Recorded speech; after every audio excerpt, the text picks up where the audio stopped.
আসসালামু আলাইকুম সুপ্রিয় শিক্ষার্থীরা। এইচএসসি 24 তোমাদের কি অবস্থা? সায়েন্স বিভাগে যারা রয়েছে অবশ্যই তোমাদের প্রস্তুতি অনেকেরই অগোছালো।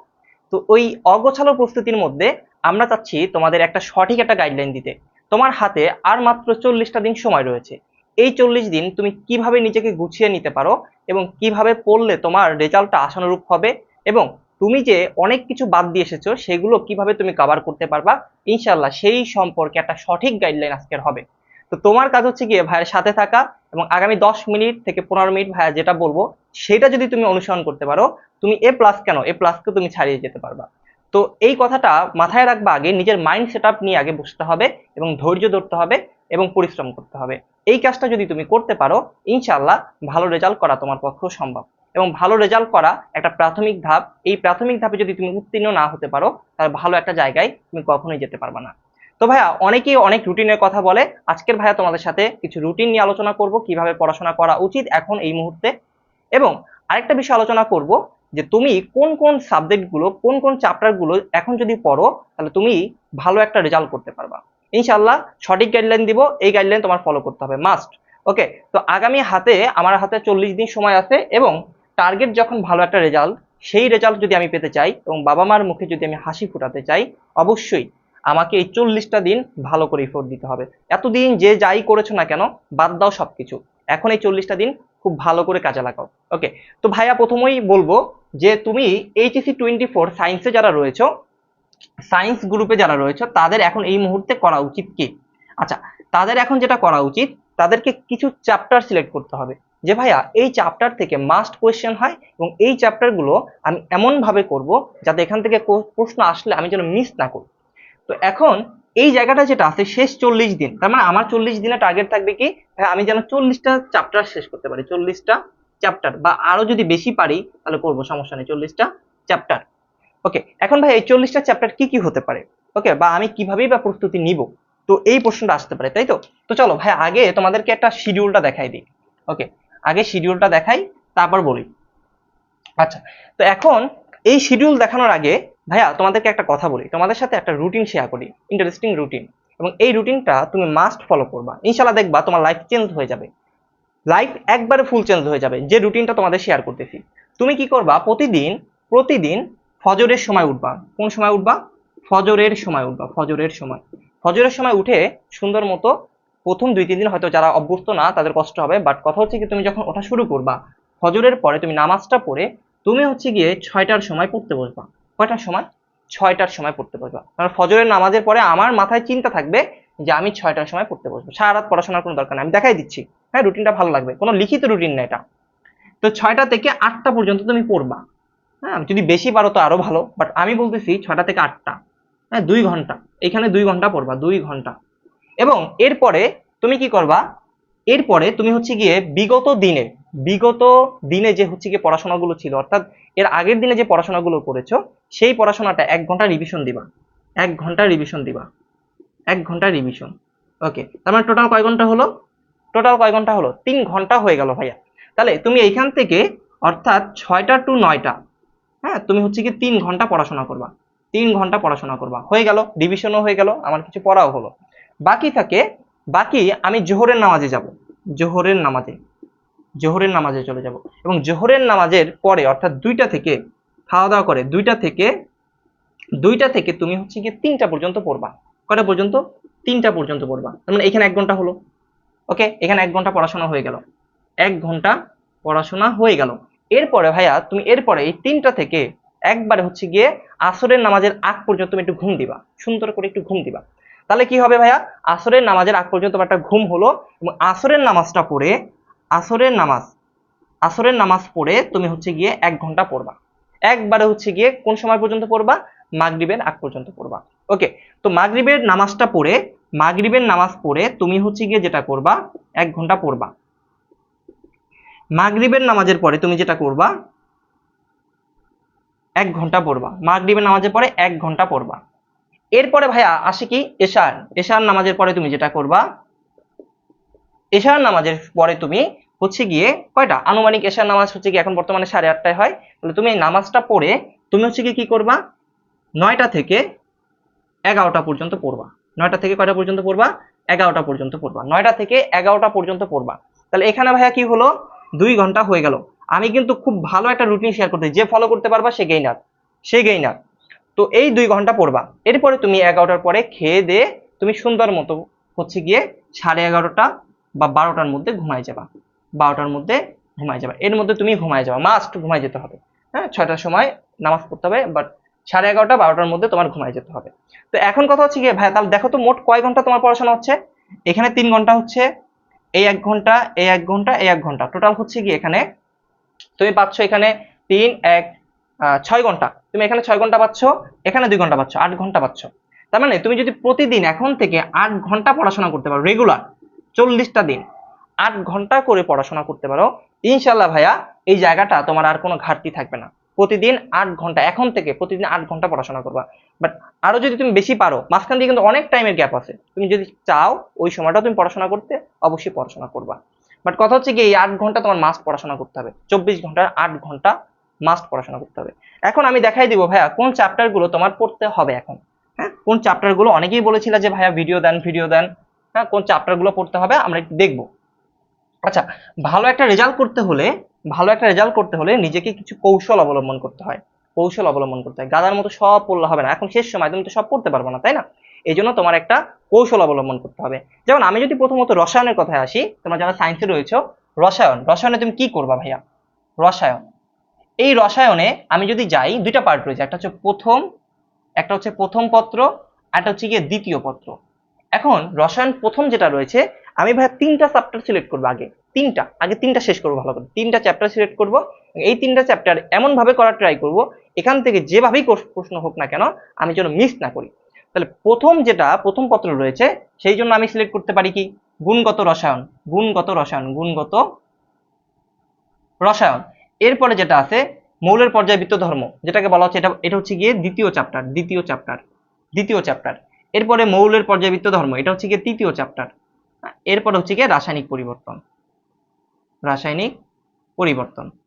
ওকে, তার মানে তুমি এখান থেকে নিশ্চিত থাকতে পারো যে 5টা প্রশ্ন কমন পাবা, এক একটা চ্যাপ্টার থেকে 2টা করে প্রশ্ন হয়। তো এই রাসায়নিক পরিবর্তনের আমরা হচ্ছে কি এটা 4র্থ চ্যাপ্টার। আর এইটার দিয়ে কি করব, এই দ্বিতীয় পত্র যেটা আছে, পরিবেশ রসায়ন মাস্ট পড়তে হবে, পরিবেশ রসায়ন।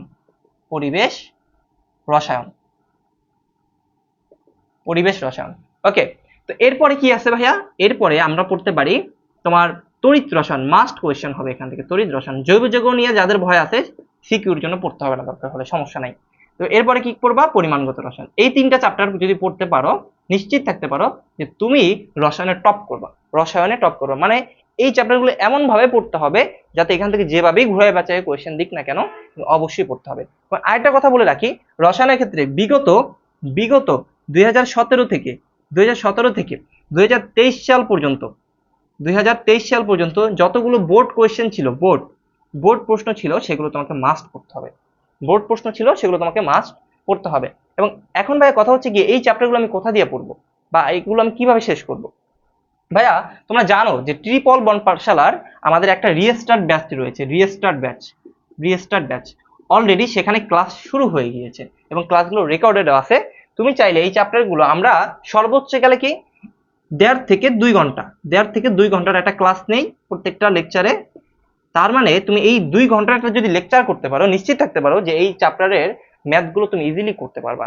তো তোমরা যদি চাও আমাদের রিস্টার্ট ব্যাচে ভর্তি হতে, ভাইয়াকে নক দিবা বা ট্রিপল বন্ড পাঠশালার পেজে নক দিবা, জানতে চাইবা, আমরা তোমাদেরকে অ্যাড করে নিব।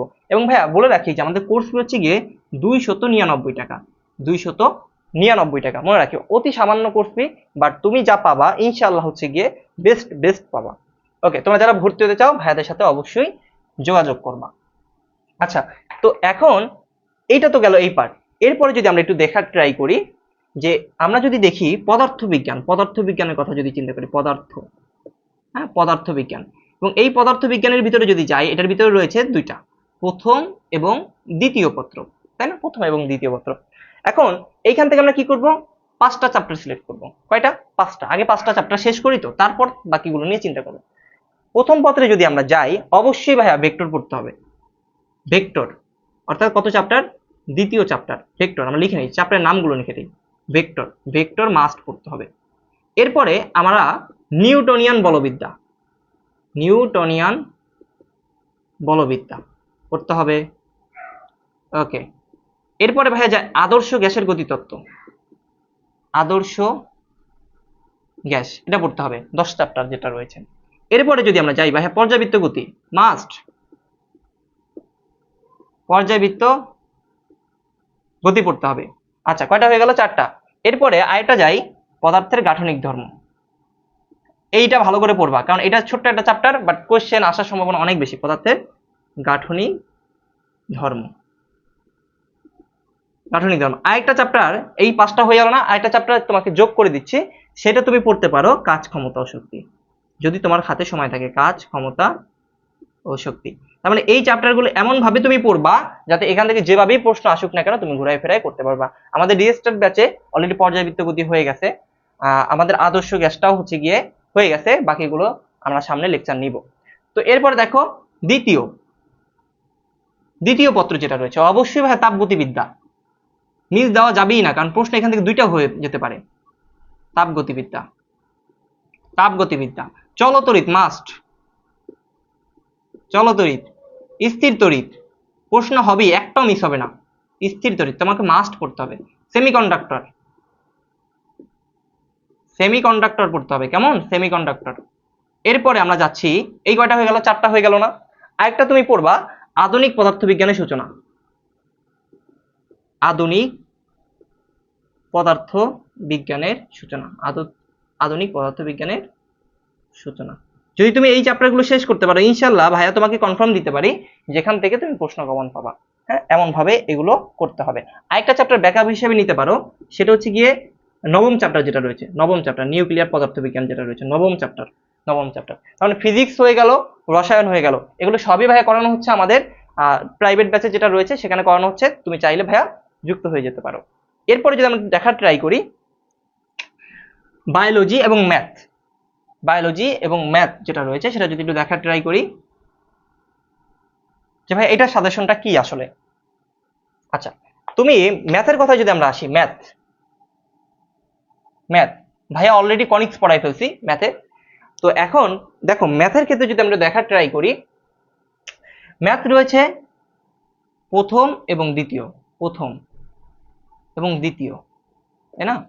তো এখন এই প্রথম আর দ্বিতীয় পত্রের ভিতরে যদি যাই, প্রথম পত্র অবশ্যই ভাই ম্যাট্রিক্স পড়তে হবে, ম্যাট্রিক্স, কারণ জানি অনেকে কিছু না পারলেও ম্যাট্রিক্স পারে। আচ্ছা, এরপর ভাই সরল রেখা, সরল রেখা থেকে 2টা কোয়েশ্চেন হওয়ার সম্ভাবনা থাকে। সরল রেখা, ওকে, তো এই সরল রেখা গেল। এরপরে আরেকটা পড়া বৃত্ত, এই 3টা চ্যাপ্টার সহজ থাকে তুলনামূলক, বৃত্ত প্রশ্ন পারার মতো। এরপরে যেটা যাব, অনেকেই জানি যোগজীকরণ পারো না, অনেকেই যোগজীকরণ পারো না, বাট অন্তরীকরণটা অনেকে পারো। অন্তরীকরণ, অন্তরীকরণ প্রশ্ন বিগত ইয়ারের প্রশ্নগুলো সলভ করবা, বিগত ইয়ারের প্রশ্নগুলো সলভ করবা, বিগত 5 বছরের প্রশ্নগুলো সলভ করা, ইনশাল্লাহ কমন পাবা। কয়টা হয়ে গেল? 4টা চ্যাপ্টার হয়ে গেল না? এই 4টা চ্যাপ্টার তুমি ভালো করে শেষ করবা, আগে আগে এই ভালো করে এই 4টা চ্যাপ্টার শেষ করবা। এরপরে ব্যাকআপ হিসেবে যেটাই যাবা সেটা হচ্ছে ত্রিকোণমিতি, ত্রিকোণমিতি যদি না পারো সমস্যা নাই, বাট এই 4টা চ্যাপ্টার খুব ভালো করে শেষ করবা, ইনশাল্লাহ এখান থেকে 5টা প্রশ্ন কমন পাবা তুমি। আচ্ছা, তো এরপরে যাচ্ছি দ্বিতীয় পত্রে। এইটা সহজ আছে তুলনামূলক, বাট প্রশ্ন আসার সম্ভাবনা যেখান থেকে বেশি সেটা হচ্ছে জটিল সংখ্যা, জটিল সংখ্যা, জটিল সংখ্যা মাস্ট পড়তে হবে। এরপরে বহুপদী, অনেকেই পারে, বহুপদী প্রশ্ন পাবা কমন। এরপরে যদি যাই বিপরীত ত্রিকোণমিতি, বিপরীত ত্রিকোণমিতি, বিপরীত ত্রিকোণমিতি ও ফাংশন। এরপরে তোমরা অবশ্যই কনিক্স করতে হবে, আমি অলরেডি কনিক্স করাইছি। 2টা প্রশ্ন আসবে, 2টা মিলে রেখো, 2টা প্রশ্ন আসবে কনিক্স থেকে, 2টা প্রশ্ন পাবা, একটা পরাবৃত্তের অংশ থেকে পাবা, একটা অধিবৃত্ত আর উপবৃত্তের অংশ থেকে পাবা। তার মানে এখান থেকে আমরা কয় সেট পাবো? 5 সেট হয়ে গেছে। ওকে, এরপরে যদি তোমরা পারো স্থিতিবিদ্যাটা পড়িও, স্থিতিবিদ্যা বা গতিবিদ্যার যে কোনো একটা চ্যাপ্টার পড়িও, তাহলে হয়ে যাবে।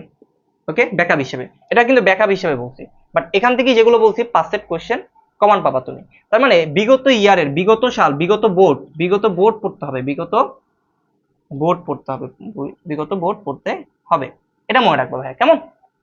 তো এটা গেল ম্যাথের ক্ষেত্রে। এখন ভাই বায়োলজি বলেন, বায়োলজি অনেকেই বায়োলজি হচ্ছে কি স্কিপ করো, বা আবার অনেকের বায়োলজি ফেভারিট সাবজেক্ট। তো বায়োলজি মার্ক উঠানো খুব সহজ ভাইয়া, বায়োলজিতে মার্ক উঠানো খুব সহজ। কিভাবে ভাইয়া? তো একটু লক্ষ্য করো, আমরা যদি বায়োলজির কথা বলি, বায়োলজি বায়োলজি প্রথম এবং দ্বিতীয়। আচ্ছা, প্রথম পত্রে যেটা আছে, প্রথম পত্রে কোষ ও কোষের গঠন, যারা এটা পারো দিও। আমি বলবো যে এটা প্রথম চ্যাপ্টার যে পারো সে দিও, কারণ এটা বড় একটা চ্যাপ্টার। হ্যাঁ, প্রথম পত্র যারা দিতে চাও, প্রথম পত্রের থেকে প্রথম অধ্যায় থেকে যেটা দিতে চাও, কোষ ও কোষের গঠন, কোষ, হ্যাঁ এটা যদি দিতে চাও, আমি বলবো যে এই প্রথম চ্যাপ্টার থেকে তোমরা হচ্ছে গিয়ে নিউক্লিয়াসের পার্টটা ভালো করে পড়িও, নিউক্লিয়াসের পার্টটা ভালো করে পড়িও। ওকে, আর যদি না পারো সমস্যা নেই, এটা ব্যাকআপ হিসেবে থাকবে, ব্যাকআপ। ওকে, যাই হোক এটা দিব না আমি। তো প্রথমত যেটা বলবো, যে চ্যাপ্টার তোমার মাস্ট করতে হবে সেটা হচ্ছে গিয়ে তোমার দ্বিতীয় চ্যাপ্টার, কোষ বিভাজন মাস্ট করতে হবে, প্রশ্ন কমন, এটা কমন। এরপরে তুমি যেটা যাবা সেটা হচ্ছে গিয়ে অণুজীব, ব্যাকটেরিয়া আর ভাইরাস পড়বা খুব সুন্দর করে, অণুজীব এটা পড়বা, 2 সেট প্রশ্ন কমন। এরপরে আমরা যাচ্ছি, অণুজীবের পরে যাচ্ছি নগ্নবীজি ও আবৃতবীজি উদ্ভিদ, এইটা এক সেট কমন। ভাজক টিস্যু ও টিস্যুতন্ত্র এক সেট কমন। চ্যাপ্টারগুলো ছোট বাট পড়লে কমন ইনশাল্লাহ। তো 4টা সেট কমন হয়ে গেল না ভাইয়া? অবশ্যই কমন হয়ে গেল। এরপরে যাব আমরা, এরপরে আমাদের যে 11 চ্যাপ্টার আছে না, টিস্যু কালচারের যে চ্যাপ্টারটা রয়েছে, অবশ্যই 11 চ্যাপ্টার পড়তে হবে, 11 চ্যাপ্টার। এই হচ্ছে কি আমাদের 5 সেট কোয়েশ্চেন কমন। ওকে, শেষ। উদ্ভিদ শরীরতত্ত্ব যারা পারো অবশ্যই পড়ে নিও, সমস্যা নাই। এরপরে দ্বিতীয় পত্রে যদি যাই, দ্বিতীয় পত্রে কি করতে হবে? প্রথম চ্যাপ্টার, প্রাণীর বিভিন্নতা শ্রেণীবিন্যাস। 2 নম্বরে কি রাখবা? 2 নম্বরে ভালো করে পড়বা হাইড্রাটা, ভালো করে পড়বা হাইড্রা ও রুই মাছটা ভালো করে পড়বা, আচ্ছা এটা ব্যাকআপ, হাইড্রাটা ভালো করে পড়ে যাও, ব্যাকআপ। ওকে, গেল প্রথম চ্যাপ্টার হলো। এরপরে যাবা তৃতীয় চ্যাপ্টার, পরিপাক ও শোষণের যে চ্যাপ্টারটা রয়েছে সেটা তৃতীয়। চতুর্থ মাস্ট হৃৎপিণ্ডের চ্যাপ্টার আসবেই, হৃৎপিণ্ডের চিত্র আসবে। তোমরা কিছু না পারলেও বায়োলজিতে সবসময় চেষ্টা করবা বেশি বেশি করে চিত্র আঁকার এবং শেষে টুকটাক কিছু কথাবার্তা লিখে দেওয়ার, ইনশাল্লাহ ভালো একটা মার্ক পাবা। তো এরপরে ভাই কি করতে হবে? চতুর্থ চ্যাপ্টার হয়ে গেল। এরপর তোমার পড়তে হবে জিন তত্ত্ব ও বিবর্তন, প্রশ্ন এখান থেকে কমন। ওকে, জিন তত্ত্ব ও বিবর্তন প্রশ্ন কমন, মাথায় রাখবা। এরপরে এটা কয়টা হয়ে গেল? 5টা। ব্যাকআপ হিসেবে রাখবা পঞ্চম অধ্যায়, ফুসফুসের অধ্যায়টা। ওকে, পঞ্চম অধ্যায়। তার মানে এই দেখো, এখান থেকে তুমি 5 সেট প্রশ্ন কমন পেয়ে যাবে ইনশাল্লাহ। তো আল্লাহ যদি সহায় হয়, তোমাদের এই সেট দিয়ে যদি তোমরা প্রশ্নগুলো পড়তে পারো, এই চ্যাপ্টারগুলো মানে সবগুলো শেষ করতে পারো, ইনশাল্লাহ হচ্ছে গিয়ে তুমি ভালো কিছু করতে পারবা। অলরেডি আমি হচ্ছে গিয়ে এখানে কোষ বিভাজন পড়াইছি। হ্যাঁ, আজকে আমাদের নগ্নবীজি আবৃতবীজি হচ্ছে গিয়ে তোমাদের ক্লাস রয়েছে। তারপরে এখানে প্রথম চ্যাপ্টার পড়ানো হয়ে গেছে, ইনশাল্লাহ হচ্ছে গিয়ে তারা ভালো করবে, টপ করবে। যারা নোট করতেছে, রেগুলার এক্সাম দিচ্ছে, বাসায় বসে রিভিশন দিচ্ছে, ইনশাল্লাহ তারা ভালো করবে, আমরা ধরে নিতে পারি। তো এই জায়গাটা থেকে আমাদের ভালো কিছু করতে হলে অবশ্যই তোমাকে ওই 8 ঘন্টার যে রুটিনটা দিয়েছি ওইটা ভালো করে ফলো করতে হবে। আর এই চ্যাপ্টারগুলো শেষ 40 দিনে তোমাকে ভালো করে শেষ করতে হবে। হ্যাঁ, তোমার 40 দিনের মতোই আমরা হচ্ছে গিয়ে প্ল্যান করে দিয়েছি, এখানে 40 দিনের মতোই আছে ভাইয়া, বেশিও না কমও না। এইভাবেই প্ল্যান অনুযায়ী চ্যাপ্টারগুলো সাজানো আছে। এই 40টা দিন তুমি ভালো করে কাজে লাগাও, বাবা মার মুখের হাসির কারণ হও। বাবা মা তো অনেক কষ্ট করতেছে, তাই না? তোমাকে দ্বারাই হচ্ছে কি তাদের ভরসা, তাদেরকে হতাশ করিও না, মাথায় রাখিও। তো ভাইয়া, কেমন লাগলো? এরকম সেশন তোমরা চাও কিনা, বা তোমাদের আরো যদি কোনো প্রশ্ন থাকে বা কোনো কিছু জানার থাকে অবশ্যই ভাইকে জানাবা, ভাইয়া তোমাদের সাথে কমিউনিকেশন করবে, ইনশাল্লাহ সেই অনুযায়ী তোমাদেরকে হেল্প করার চেষ্টা করবে। তো সেই পর্যন্ত ভালো থাকো, সুস্থ থাকো, আর আমাদের রিস্টার্ট ব্যাচে ভর্তি হয়ে যাও তোমরা সকলেই, ইনশাল্লাহ ভালো কিছু হবে। দেখা হচ্ছে প্রাইভেট ব্যাচে। আসসালামু আলাইকুম।